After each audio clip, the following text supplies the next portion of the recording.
Au nom du Père et du Fils et du Saint-Esprit. Amen. Je vous salue Marie, pleine de grâce, le Seigneur est avec vous. Vous êtes bénie entre toutes les femmes, et Jésus, le fruit de vos entrailles, est béni. Sainte Marie, Mère de Dieu, priez pour nous pauvres pécheurs, maintenant et à l'heure de notre mort. Amen. Gloire au Père et au Fils et au Saint-Esprit, comme il était au commencement, maintenant et toujours, dans les siècles des siècles. Amen. Saint Ignace de Loyola, priez pour nous. Au nom du Père et du Fils et du Saint-Esprit. Amen. Nous sommes déjà avancés dans l'exercice spirituel. Déjà, on a fini la première semaine normalement et nous sommes en train de finir aussi la 12e étape, la 12e semaine, dit Saint Ignace, avec beaucoup de contemplation et de méditation qui nous aident à travailler sur notre volonté, notre intelligence aussi, pour suivre le Christ, et pour marcher derrière lui, comme dit Saint Ignace, comme dit Saint Ignace dans les différentes méditations, contemplations que nous sommes en train de faire. Et pour cela, à la fin, il donne des règles pour faire un choix. Le titre qu'il met, c'est un peu ancien, le vocabulaire ancien, c'est règle d'élection, évidemment, élection aujourd'hui, et tout à fait à notre sens, bon, un sens plutôt politique. Nous pouvons traduire cela aujourd'hui, règles pour faire un choix de vie. Il y a des principes pour faire un choix de vie. Évidemment, il s'agit d'un choix de vie total, c'est-à-dire un choix de vie entre la vie consacrée ou bien la vie sacerdotale et le mariage. Mais aussi, nous pouvons utiliser ces règles chaque fois que nous devons faire euh, un choix qui n'implique pas la vie tout entière. C'est pas, si nous devons faire des études, ou nous devons faire réaliser un projet, ces règles peuvent aussi être utiles pour nous. Dans vous allez trouver des liens avec deux documents qui expliquent ce que je vais parler maintenant, le petit document, pour suivre plus ou moins les différents points dont on va parler maintenant. D'abord, ces règles-là se trouvent dans le numéro 169 d'exercice spirituel. À partir de ce numéro-là, et il commence avec ces règles pour faire un choix, avec un principe fondamental, le numéro 169. La première condition requise pour faire une bonne élection, dit Saint Ignace, est de notre part, un bon choix, que l'œil de notre intention soit simple. Qu'est-ce que cela veut dire? Je ne dois considérer qu'une seule chose quand je fais un choix, la fin pour laquelle je suis créé. Or, cette fin, comme nous avons appris déjà dans le principe fondamental, nous avons médité, est la gloire de Dieu, notre Seigneur, et le salut de mon âme. Donc, quelle que soit la chose que je me décide à choisir, dit Saint Ignace, ce doit être pour qu'elle m'aide à obtenir cette fin. Le salut de mon âme, la gloire de Dieu. Me gardant de subordonner et d'attirer la fin au moyen, me dirigeant les moyens vers la fin. Parce que parfois on cherche à changer un peu l'ordre. Un grand nombre de personnes, c'est un exemple, commencent souvent par se déterminer à embrasser l'état conjugal,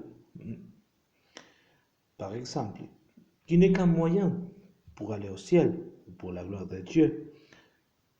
Puis, une fois qu'ils mettent la tête à choisir le mariage, après ils veulent, dit, puis servir Dieu dans cet état notre Seigneur, ce qui est la fin.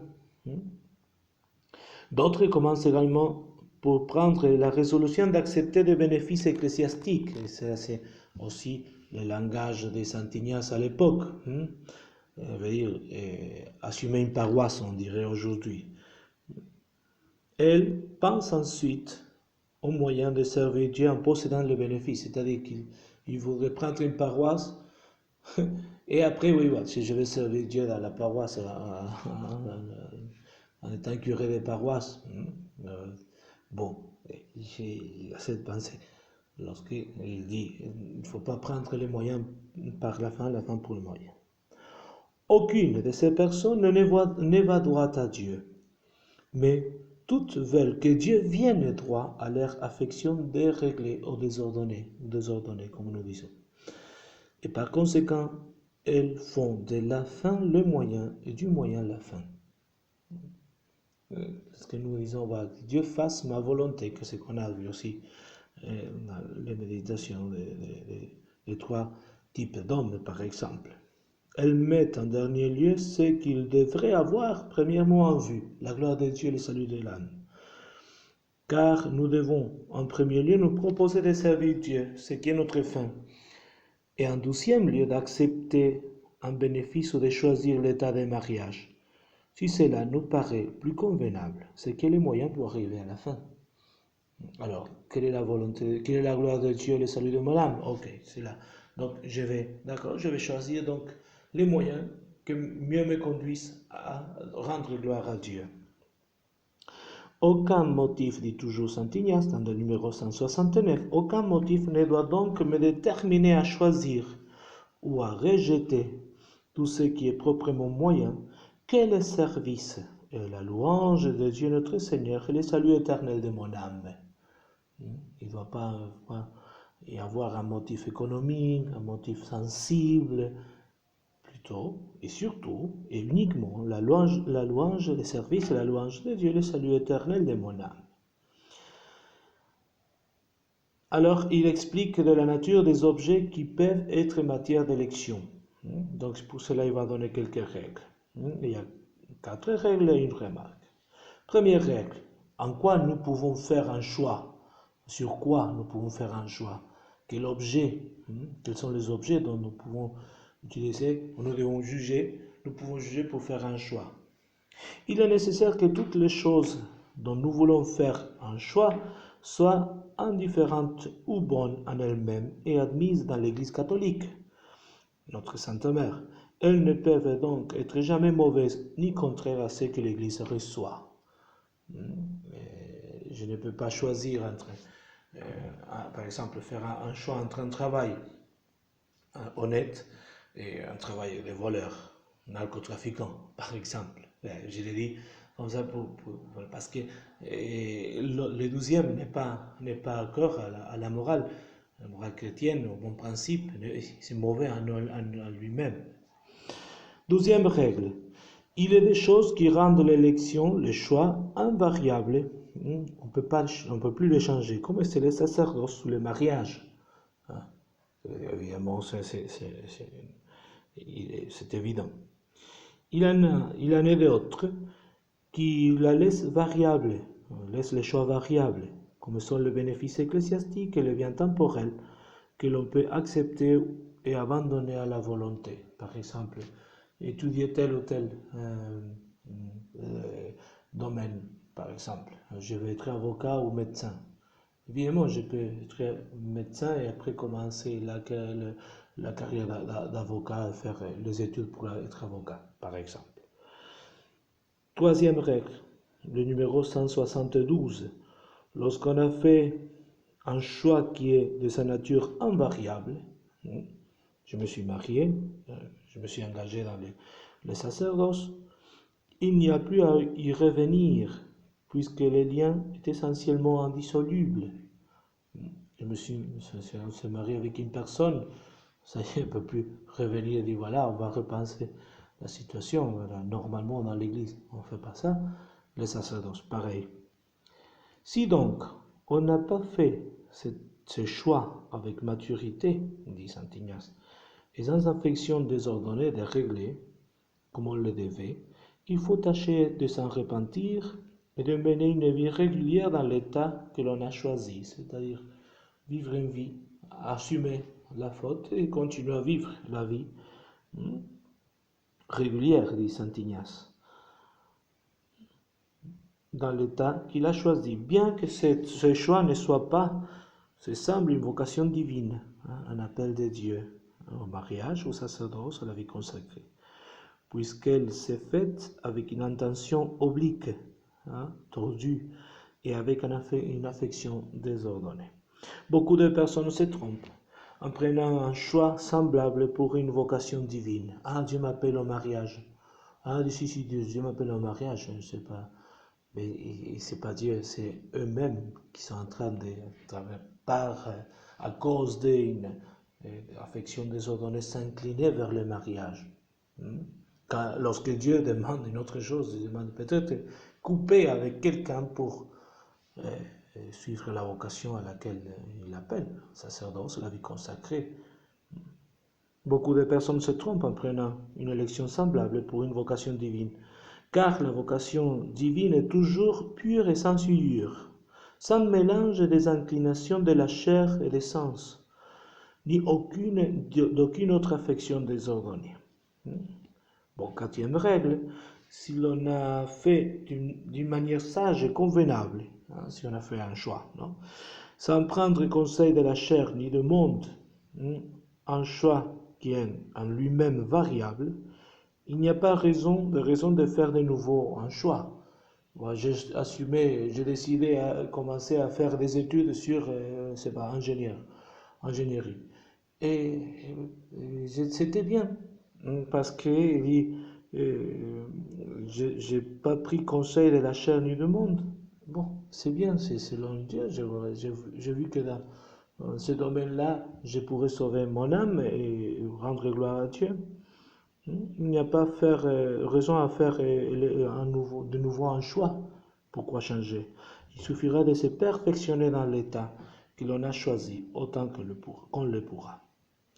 Remarque, mais, c'est le numéro 174, mais si cette élection, ce choix variable n'a pas été fait avec une intention droite et une affection réglée, c'est-à-dire été fait de façon désordonnée, il sera utile de la faire de nouveau, si on a le désir de produire des fruits de salut abondants et très agréables à la majesté divine. Refaire cela. J'ai commencé quelque chose qui était un peu désordonné, de façon désordonnée. J'ai commencé à faire quelque chose, peut-être parce que voilà, mais j'ai commencé à étudier tel domaine, telle carrière parce que ça allait proposer beaucoup d'argent. Bon, maintenant, je dois savoir qu'est-ce que je dois régler par rapport à cela. Il faut changer parce que peut-être qu'avec d'autres études, je pourrais rendre gloire à Dieu ou bien continuer mais ordonner cela. Alors, à notre titre, déjà, on va commencer avec la façon de faire. Les trois temps ou circonstances dans lesquelles on peut faire un bon et sage choix. Hein? C'est-à-dire un choix qui soit vraiment selon Dieu. Il y a trois façons. Il dit, Saint Ignace, trois temps, parce que comme c'est des étapes, on peut dire, des moments plutôt, hein, circonstances, oui, le livre. C'est à partir du numéro 175. Le premier temps est lorsque Dieu, notre Seigneur, me attire tellement la volonté que sans douter ni pouvoir douter, je suis convaincu. C'est Dieu qui, hein, clairement, hein, l'âme pieuse suit ce qui lui est montré, comme le firent Saint Paul et Saint Matthieu, en suivant Jésus-Christ notre Seigneur. C'est-à-dire, Saint Matthieu, Dieu l'a appelé tout de suite le saint tout, comme il dit l'évangile. Saint Paul le fait tomber et le persécuteur devient apôtre. Qu'est-ce que je dois faire? Et il va entrer à Damas et recevoir le baptême et commencer à être disciple de Jésus pour être apôtre après. Sans douter ni pouvoir douter. Dans les choses, par exemple, la vie quotidienne, parfois il y a des pensées, comme, pour exemple, un peu d'exemple, quoi. Et des pensées pour dire, voilà, aujourd'hui je vais aller à la messe. Voilà, à 18h30, à 19h, à midi. Aujourd'hui c'est un bon jour pour aller à la messe. Ou bien dire, à partir d'aujourd'hui, je vais prier le chapelet toujours à cancer, parce que j'ai un cancer. Et on ne doute pas. Et c'est une bonne chose. Sans douter ni pouvoir douter, dit Saint Ignace. Et c'est une bonne chose que Dieu m'a montré et que j'accepte, hein, que je commence à faire. Voilà, ce sont des cas. Il y a eu des cas, euh, par exemple, bien le Richard de Foucault, hein, au moment de sa conversion, à ce moment-là, hein, il décide d'entrer, de tout laisser pour suivre le Christ. Il dira après, le jour de ma conversion, c'était le jour où j'ai reçu aussi ma vocation. Hein, parce qu'à ce moment-là, il pense, je dois maintenant suivre le Christ de plus près. Et comme ça, beaucoup de saints qui ont fait le même choix. Hein. C'est-à-dire, dans un moment donné, Dieu leur montre ce qu'il faut faire et ils le font. Douzième temps, on peut dire, aux circonstances, au moment. Lorsque l'âme reçoit beaucoup de lumière et de connaissances au moyen de consolation et de désolation intérieure qu'elle éprouve. On a eu la conférence hier. Par l'expérience des discernements des esprits. Il faut rappeler ici, consolation, c'est-à-dire toute augmentation de l'âme s'enflamme, on cherche Dieu, on cherche sa gloire, il y a une augmentation de foi, d'espérance et de charité. Lorsque je pense à telle ou telle mission dans le monde, par exemple le mariage, par exemple la vie consacrée, à faire telle mission concrète, c'est pas aller être missionnaire. Ça m'enflamme de charité. Si je veux le pour la gloire de Dieu, je veux le faire pour le salut de mon âme, pour sauver aussi d'autres. Voilà, c'est une consolation. Et par exemple, quand je pense à une autre situation, il y a des pensées qui viennent. Ah oui, parce qu'il faut profiter du monde, il faut profiter du temps, il faut profiter de la jeunesse, etc. Ça m'éloigne de Dieu, rappelez-vous. Consolation, désolation. Donc le 12e temps, c'est faire expérience. Et pour cela, c'est très important. Il est très important de s'examiner avec les règles de discernement. Quand il y a ces pensées-là qui viennent dans mon âme, surtout, évidemment, quand je suis en train de choisir un état de vie. Troisième, le numéro 167, il appelle troisième le temps tranquille, un temps de paix. L'homme, considérant d'abord pourquoi il est créé, c'est-à-dire pour louer notre Dieu, notre Seigneur et sauver son âme, est touché du désir d'obtenir cette fin, choisit comme moyen un état au genre de vie parmi ceux que l'Église autorise, pour mieux travailler au service de son Seigneur et au salut de son âme. J'appelle temps tranquille celui où l'âme n'est pas agitée de divers esprits, et fait usage de ses puissances naturelles librement et tranquillement. C'est précisément le temps d'exercice spirituel normalement, parce que ces considérations-là qui dit louer Dieu notre Seigneur, c'est le principe fondament, sauver son âme, on répète, et toucher du désir d'obtenir cette fin, c'est maintenant la 12e semaine. Qu'est-ce que Dieu me demande de faire? Comment je peux servir mieux Dieu? Voilà, c'est la 12e étape des exercices spirituels, c'est maintenant. Bon, il dit, 178, si le choix n'a pas été fait dans le premier ou le 12e temps, voici deux manières de faire dans ce 3e temps. Donc il y a un premier mode, une première manière, une deuxième mode, une deuxième manière de le faire. Et quand vous allez voir les documents que j'ai mis aussi avec cette conférence, c'est bien structuré, et on dit matériellement c'est bien logique. Donc on commence avec le premier, c'est Saint Ignace évidemment qui l'a fait. Premier mode, pour faire un bon sage. On comprend 6 points. 6 points, le numéro 178 ensuite. Premier point. Le premier point consiste à me représenter l'objet qui est la matière des choix. C'est un emploi ou un bénéfice que je puisse accepter ou refuser, ou toute autre chose qui tombe sous les choix variables. Aussi un variable, par exemple, vocation religieuse. Par exemple, un métier. Par exemple, un travail. Bon, je mets cela.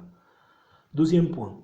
Dans le 12e point, je dois me mettre devant les yeux la fin pour laquelle je suis créé, à savoir, louer Dieu notre Seigneur, sauver mon âme. Il va le répéter plusieurs fois. Hein? Pourquoi? Parce qu'il est nécessaire de toujours revenir à cela. Dans un choix que nous faisons, quand on choisit quelque chose, la première chose à savoir, à penser, c'est quelle est la volonté de Dieu. Je dois chercher la gloire de Dieu et le salut de mon âme.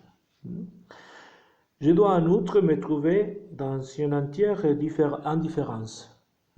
Indifférence, comme on a médité au moment des principes et fondaments. C'est-à-dire sans aucune affection désordonnée.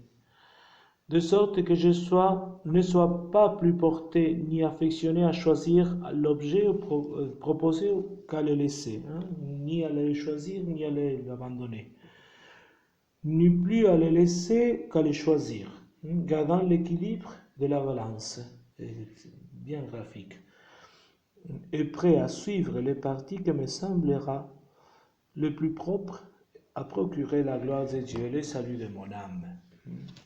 Le 3e point. Dans le 3e point, je demanderai à Dieu notre Seigneur. 180. 3e point.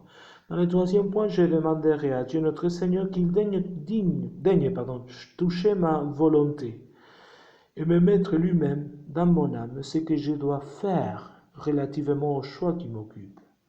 C'est-à-dire que Dieu m'inspire. Je me mets en présence de Dieu, c'est une prière.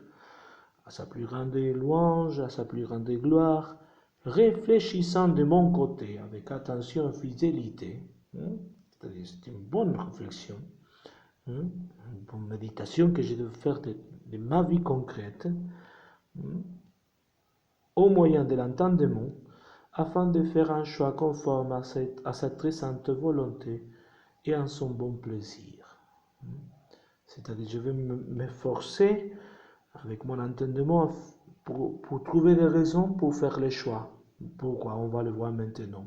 181, 4e point.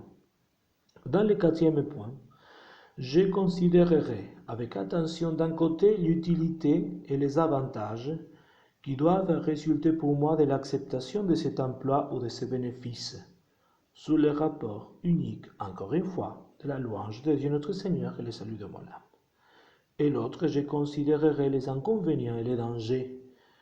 Ensuite, je vais examiner avec la même diligence d'abord l'utilité et les avantages, puis les inconvénients et les dangers du refus, c'est-à-dire refuser. Et vous allez avoir un petit tableau dans la feuille qui accompagne cela. Il dit, 4e point, oui, accepter. De commencer, c'est là que je vais proposer. Il y a 2 colonnes. Une qui dit pro, entre parenthèses, avantage, et une autre qui dit contre, inconvénient. Oui, je l'accepte. Alors, quels sont les avantages? Ce que Saint Ignace appelle normalement pro. Avantage, tel avantage, tel avantage. Évidemment, ce sont des avantages qui font lien à la vie éternelle, au salut de mon âme. Contre, voilà, contre, c'est les inconvénients. La première colonne, c'est oui, je l'accepte. La deuxième colonne, c'est non, je ne l'accepte pas. Ou je ne le suis pas, c'est là. Par exemple, avocat, étude d'avocat. Oui, je l'accepte. Quels sont les pros, quels sont les contre? Non, je ne l'accepte pas. Quels sont les pros, quels sont les contre, les inconvénients? Vocation religieuse. Oui, pro. Contre, je l'accepte, oui. Quels sont les inconvénients? Je dois les écrire. C'est pour cela, si vous allez voir les tableaux, vous pouvez le faire à la main. Il y a les colonnes, il y a un espace en bas, des espaces en bas pour pouvoir remplir avec les pensées qui viennent, c'est-à-dire les avantages et les inconvénients. 5e point. Dans le 5e point, après avoir fait ce petit tableau, et vous devez le faire compléter à la main, n'importe quel choix. Et quand notre institut est né, et on devait acheter, je te raconte toujours cela dans une conférence, on devait acheter une voiture pour le premier séminaire, le séminaire mère que nous avons en Argentine. Donc, il pensait acheter une voiture, deux voitures. Deux voitures petites pour pouvoir, voilà, ou bien un minibus pour la quantité. Donc, notre père fondateur a mis cela. Il dit voilà, il a fait ce tableau, que vous voyez le même tableau. Il dit oui, on achète un minibus. Donc, on fait les avantages et les inconvénients. Hein. De l'autre côté, on achète deux voitures, donc inconvénients et avantages. Hein. Donc, comme ça, en voyant tout, toutes les, comment dit, toutes ces conditions, on peut dire, hein, devant nous, donc on peut dire, voilà, où il n'y a plus de poids, ou les raisons, quand je vois toutes les raisons, quelles sont les raisons les plus importantes? Parce qu'il y en a qui sont faibles d'importance, d'autres qui sont plus importantes. Donc ça nous permet de voir vraiment. C'est pour cela qu'il est très recommandable de faire ça. Bon, cinquième point, dans le cinquième point, après avoir examiné, comme je viens de dire, la question sous divers points de vue, hein, différents avantages, désavantages, etc., je vais considérer de quel côté la raison incline davantage. Alors, où se dire s'adresser? Oui, pour le oui, pour le non. Et ne suivant que sa lumière, la lumière de la raison, parce que la raison a maintenant été illuminée par la grâce de Dieu et la foi. Je vais, sans consulter aucunement l'essence, c'est-à-dire la question sensible, je fixerai mon choix sur la matière que je viens de discuter. C'est-à-dire sans me laisser conduire par la sensibilité, hein, les émotions. Plutôt, je vais, avec la raison, je vais aller. Je vais choisir. Sixième point, les choix. Ainsi terminé, parce que moi je viens de faire un travail quand même. Je vais m'empresser, je m'empresserai de me mettre en prière en présence de Dieu. Je vais prier, de lui offrir ce choix, pour que Dieu l'accepte, hein, ce choix que je viens de faire, afin que sa divine majesté daigne le recevoir et le confirmer, s'il est conforme à ce plus grand service et à sa plus grande gloire, encore une fois. Bon, ça c'est la première façon de le faire, le mode de le faire en temps tranquille, en temps de paix, un temps comme l'exercice spirituel. Douzième, pour le douzième mode, il n'y a pas de points, il y a plutôt des règles à suivre. Première règle. Première règle de séduction, c'est le numéro 184. L'amour qui me porte me détermine à choisir tel objet doit venir d'en haut. Si je dois choisir, je dois commencer à faire, cet amour doit venir de Dieu et descendre de l'amour de Dieu même. Je dois donc, avant d'arrêter mon choix, sentir intérieurement que l'affection plus ou moins grande que j'éprouve pour cet objet est uniquement en considération de mon Créateur et Seigneur. C'est-à-dire l'amour qui me pousse à faire ces choix ne vient que de Dieu. Douzième règle, numéro 185. Je me représenterai un homme, et oui, que je n'ai jamais vu ni connu, hein, et lui désirant toute la perfection dont il est capable. J'examinerai ce que je lui dirai de faire et de choisir pour la plus grande gloire de Dieu, notre Seigneur, et pour la perfection, le salut de son âme. Puis, me donnant à moi-même le même conseil, je ferai ce que je lui dirai de faire. Pensez une personne, disons, qui ait les mêmes caractéristiques à moi, que soit dans ma même situation. Hein? Alors, qu'est-ce que je lui dirais? Que le même m'appliquer à moi. Voilà.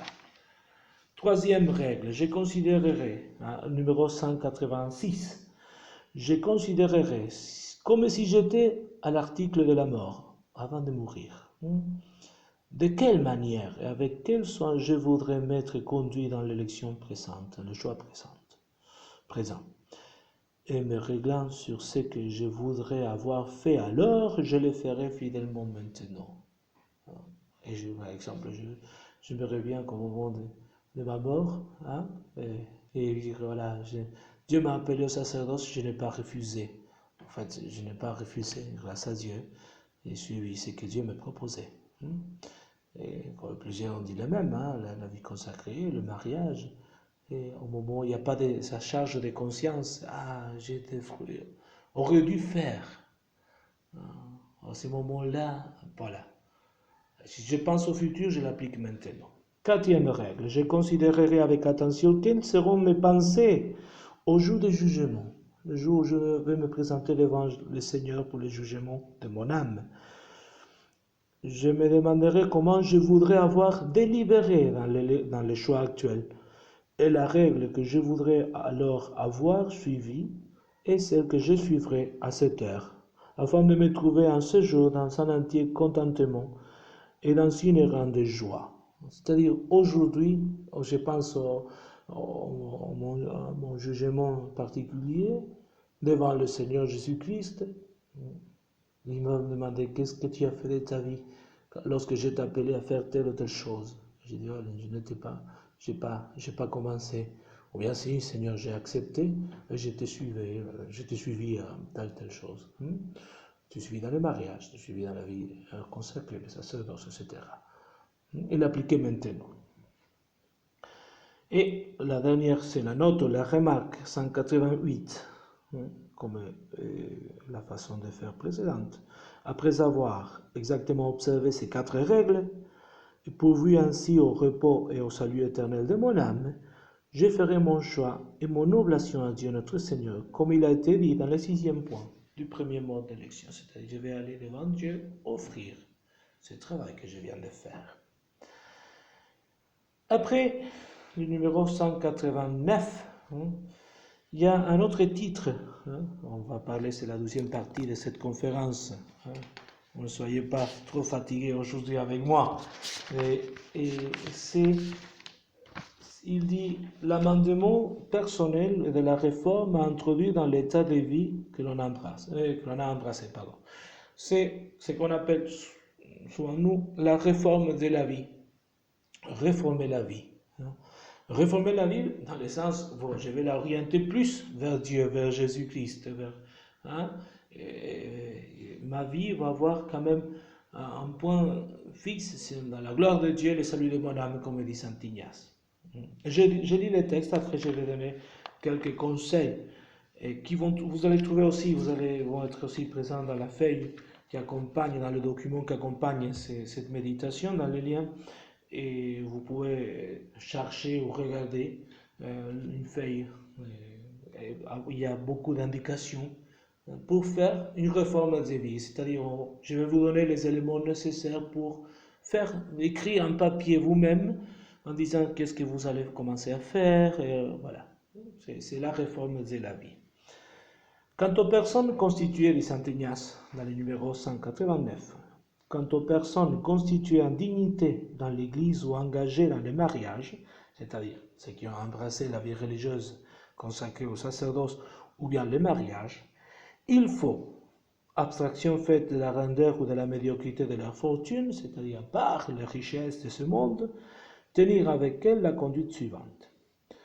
Lorsque le retraitant n'a pas la facilité, surtout une volonté ferme de faire les choix sur certains points qui tombent sous l'élection variable, il est très utile pour y suppléer, de lui suggérer quelques avis et de lui tracer quelques règles. Une personne qui va régler un peu sa vie, qui l'aideront à réformer sa conduite personnelle et sa manière d'être dans l'état de vie qu'il a embrassé. C'est-à-dire, alors, les éléments nécessaires pour améliorer dans ta vie. Si tu as déjà embrassé le sacerdoce, tu as embrassé déjà la vie consacrée, le mariage. Ainsi, après s'être rappelé qu'il a été créé pour la gloire de Dieu et notre Seigneur pour le salut de son âme, il fera en sorte de rapporter toute sa conduite et son état de vie à cette double fin. Où c'est la gloire de Dieu, où c'est le salut de mon âme. Comment je le vis, cela. Pour arriver à ce but, il réfléchira attentivement à l'aide des exercices précédents, c'est-à-dire le travail qu'on vient de faire, et après les modes d'élection que nous avons déjà exposés tout à l'heure, quelle doit être sa maison et le nombre de ses domestiques, c'est-à-dire comment il va régler ça, comment il doit les conduire et les gouverner, s'il est chef, comment il est de son devoir de les instruire par des discours, par des exemples, par ces exemples, et même quelle partie de ses revenus il peut employer aux besoins de la famille, etc. Alors, qu'est-ce qu'il va distribuer aux pauvres, c'est-à-dire, pensons que c'était une personne qui avait beaucoup de choses, d'employés, etc., comment il devait régler tout cela. Il ne doit en tout et pour tout cela ni vouloir ni chercher autre chose que la plus grande gloire de Dieu, notre Seigneur. Car il faut que chacun sache qu'il avancera dans les choses spirituelles à proportion qu'il se dépouillera de son propre amour, d'amour propre, pardon, de sa volonté propre et de son propre intérêt. C'est-à-dire, se détacher de l'égoïsme, dit Saint Ignace. Bon, ce qui est fait pour peut-être quelqu'un noble, non? Nous pouvons le faire dans notre vie. Et il est très important de faire cette réforme de vie et ce projet de vie. Vous allez le trouver comme réforme de vie ou projet de vie, le titre. Bon, on a parlé déjà de la façon de... Bon, quels points, quels aspects nous devons garder dans cette feuille que je vais faire, ce plan de vie. Ce plan de vie, de la réforme de vie, on peut dire, va sortir un plan de vie. C'est une feuille où je vais écrire quelques aspects à commencer à faire, à continuer à faire pour ma sanctification personnelle. Et par exemple, la première chose que nous devons voir, revoir, examiner, c'est précisément quelque chose que nous avons appris déjà dans ces essais spirituels. Il y a parfois des affections désordonnées, il y a parfois des vices, il y a parfois des péchés qui sont présents dans notre vie, qui nous empêchent de marcher vers Dieu. Il y a peut-être des vertus qu'on ne travaille pas, on ne travaille pas beaucoup. Nous ne travaillons pas beaucoup dans telle vertu, par exemple la charité, la foi, la justice.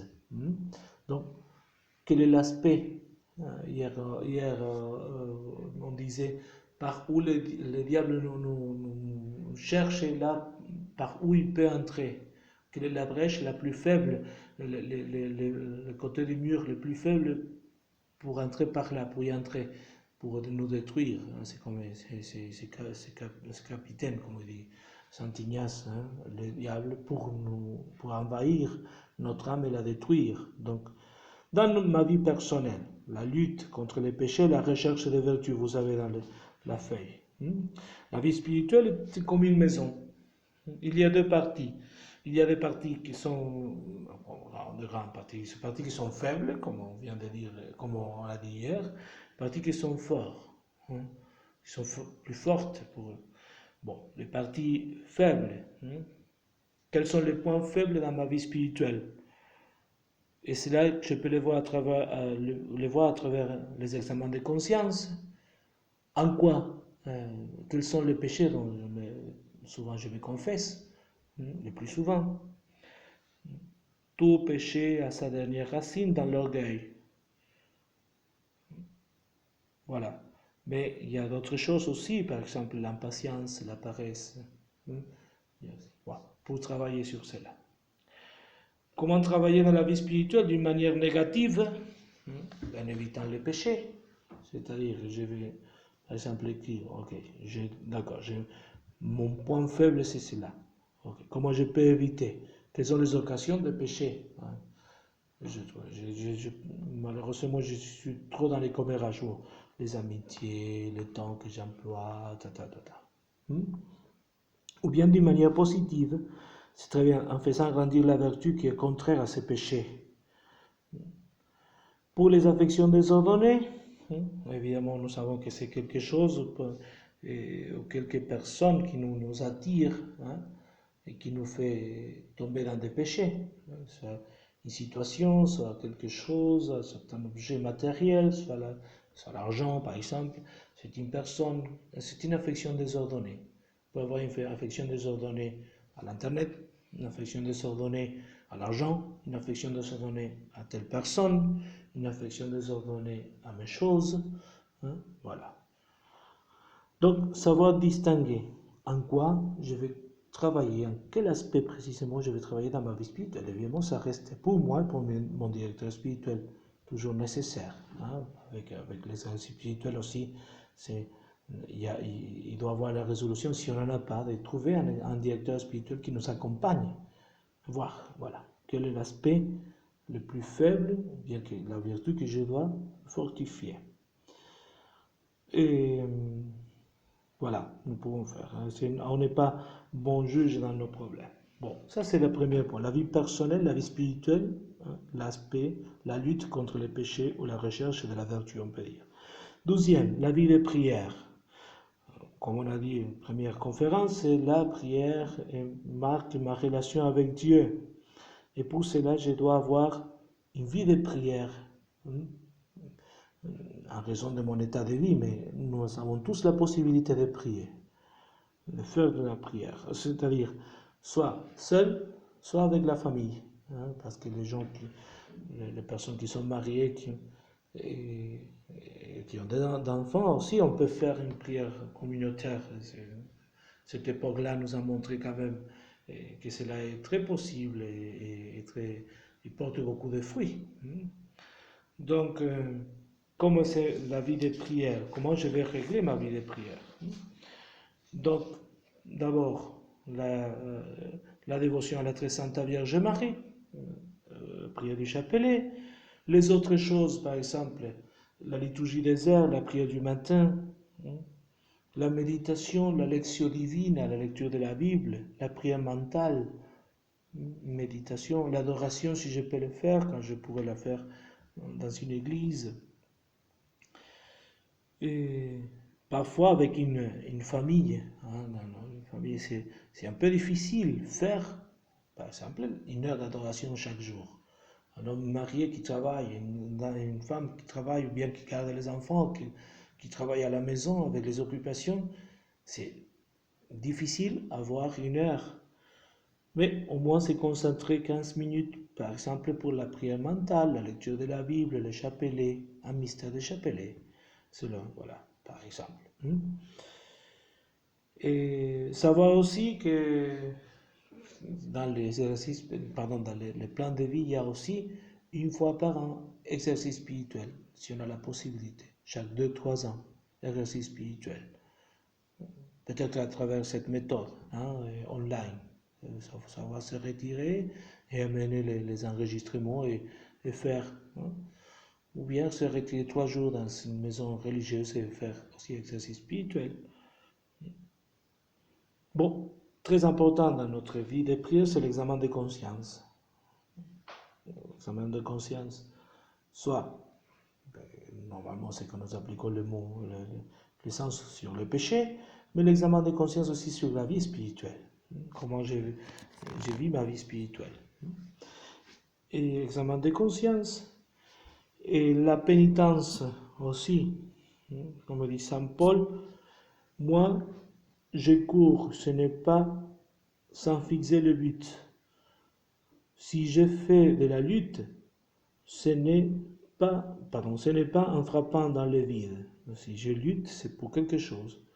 Mais je traite durement mon corps et j'en fais mon esclave pour éviter qu'après avoir proclamé l'évangile à d'autres, je sois même disqualifié, je sois même condamné parfois.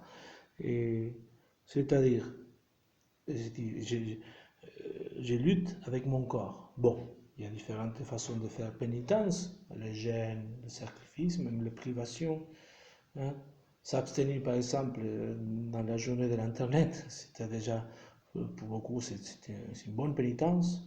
Des nouvelles, par exemple. Bon, la prière en communauté ou en famille, c'est aussi le chapelet, comme je viens de dire, c'est important pour la dévotion à la Vierge Marie. Le plus important, c'est le sacrement, la Sainte Messe, chaque dimanche, mais comment je participe. Parce que les gens vont parfois, des gens qui vont automatiquement à la messe dimanche. Alors, comment je me prépare pour la messe? Est-ce que la messe, c'est le sacrifice eucharistique, le sacrifice du Christ, le renouvellement du sacrifice de la croix, ou bien c'est le moment où je rencontre les gens du quartier? Comment je vis l'Eucharistie? Comment je fais l'action de grâce après la communion? Comment je me prépare pour la communion?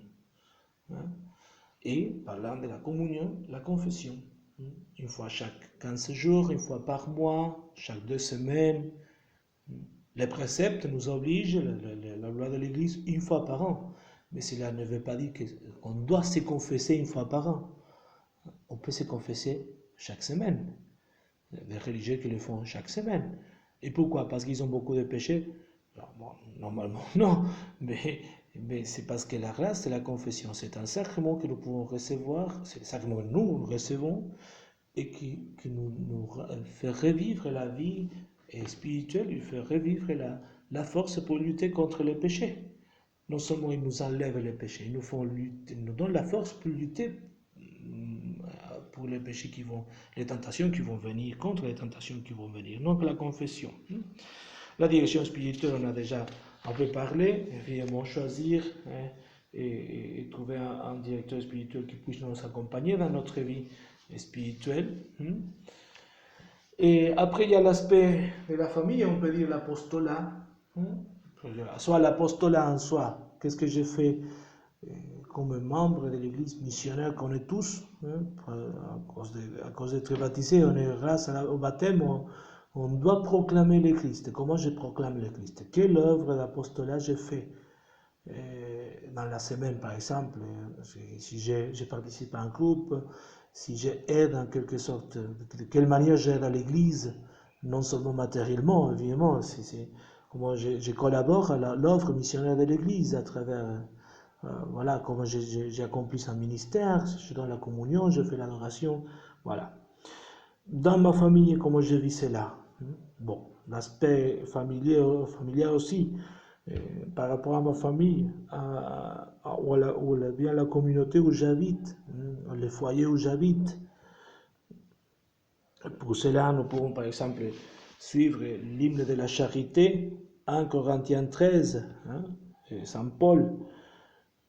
L'amour prend patience, l'amour rend service, l'amour ne jalouse pas, il ne se vante pas, ne se gonfle pas d'orgueil, il ne fait rien d'inconvénient.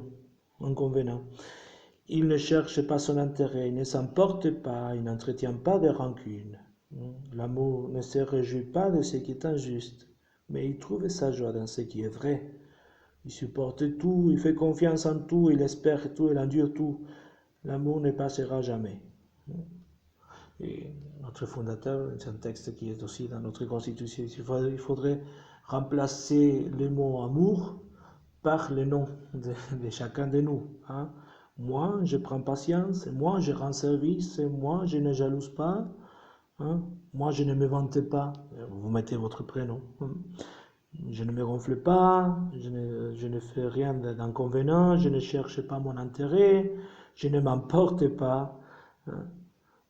Je ne me réjouis pas de ce qui est injuste, je me réjouis de ce qui est vrai. Bon. Donc, comment je vis la charité là où je suis? Comment je vis la charité, par exemple, au travail? Donc, par exemple, il y a un aspect, c'est la vie du travail. Comment j'accomplis mon travail? Vraiment comme une possibilité que Dieu me donne, une opportunité que Dieu me donne pour rendre gloire à Dieu. Qu'est-ce que je cherche avec mon travail? Seulement l'intérêt économique, l'intérêt personnel, professionnel pour être un meilleur professionnel, ou bien pour faire de l'apostolat avec mon travail, pour me montrer comme un bon chef est à l'image du Christ, pour conduire les personnes qui sont autour de moi aussi vers la vérité, vers le Christ. Conduire vers la vérité, finalement, c'est le conduire vers le Christ. Et si je donne vraiment un témoignage de bon chrétien dans mon travail, ou bien dans le lieu où je fréquente, l'université par exemple. Par rapport à la famille aussi, il y a le respect de la famille et les valeurs chrétiennes. Bon, après l'apostolat, vous êtes le sel de la terre et vous êtes la lumière du monde. C'est à tous, nous dit cela le Seigneur. Nous sommes tous des disciples de Christ. Comment je fais pour être lumière du monde, du sel de la terre? Bon, comment je proclame ma vie, et je proclame, l'évangile avec ma vie de tous les jours, ma vie quotidienne. Comment je proclame l'évangile? C'est un bon défi, cela. Nous remercions le Seigneur la grâce de pouvoir méditer sur cela. Ce n'est pas une méditation, mais de les voir et de les faire, de les concrétiser, de les faire très concrets dans notre vie, soit à travers les choix de vie, hein, à travers les règles pour faire les choix, soit à travers un bon plan de vie, hein, une réforme de vie où je noterai tous les aspects à réformer, à recommencer dans ma vie comme chrétien, comme disciple de Christ. Au nom du Père et du Fils et du Saint-Esprit. Amen.